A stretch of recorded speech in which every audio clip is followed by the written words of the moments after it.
வேணா பண்ணு, என்ன எவ்வளவு ஹேட் வேணா பரப்பு,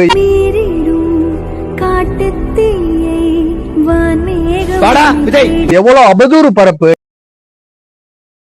எவ்வளவு கேவலமா வேணா வரக்கூடாது, இவன் பொழைக்க கூடாது, இவன் வெளியில வரக்கூடாது, இவன் வெளியில வந்தா நம்ம ஃபுல்லா அடங்கிடுவோம், நம்ம கட்சியே வீணா போயிடும், இத்தனை நாளா வளர்த்து ஊரை ஏமாத்தி சேர்த்து வச்ச பணம் ஃபுல்லா வீணா போயிடும், ஒண்ணு நீ இல்லைன்னா நான் அப்படின்னு இருந்தோம், நம்ம 2 பேரும் ஒன்னா சேர்ந்துக்கணும், அப்படி இப்படின்னு மனச வச்சு செஞ்சு விட்டுட்டாரு. நீ இல்லைன்னா நான், நமக்குள்ள வேற எவனும் நடுவுல வந்துடக்கூடாது.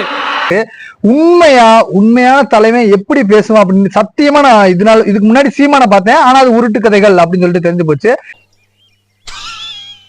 இப்ப தளபதி வந்திருக்கிறாரு. உண்மையிலேயே தளபதி அண்ணன்லாம் இப்ப எப்படி சொல்றது, எதையாச்சும் சொல்லியா, அரசியலுக்கு தளபதி மட்டும் வராம இருந்திருந்தாருன்னா சத்தியமா இன்ன வரைக்கும் நான் சீமானுக்கு தான் ஓட்டு போட்டுட்டு இருந்திருப்பேன். இந்த நிலம் எனக்கு சிக்கிச்சு, நீ செத்த.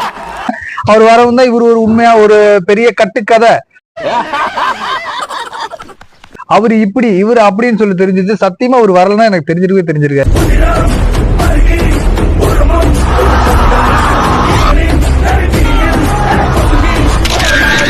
மக்களுக்கு நல்லது செய்ய வந்துட்டா போதும், இந்த பிராடுகார பயலுக ஒட்டுமொத்த பேரும் சேர்ந்துக்கிட்டு எவனும் வரக்கூடாது,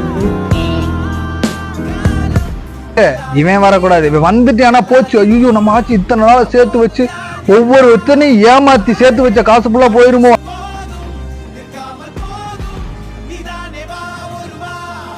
ரிவர்ஸ் கேஸை பத்தி பேசணும்னாலும் மக்கள் இவன் கூட நிக்கிறாங்க.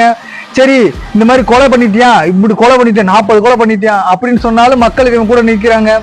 என்னதான் இந்த விஜய் பண்றது, இந்த விஜய் என்னதான் பண்றது, எப்படி பண்ணினாலும் நம்மளுக்கு எதிராக தான் வர்றாங்க, நமக்கு மக்கள் எதிராக தான் இருக்கிறாங்க. சரி 1000 ரூபா கொடுத்தோம், 1000 ரூபா கொடுத்து ஏமாத்தலாம்னு பார்த்தோம், அதையும் தெரிஞ்சு போச்சு. சரி 5000 ரூபா கொடுத்தாலும் இந்த லூசு பயிலுக நம்பிட்டு விஜய் எடுத்து பேசிட்டு நம்மளுக்கு ஓட்டு போட்டுருவாங்க நினைச்சோம்.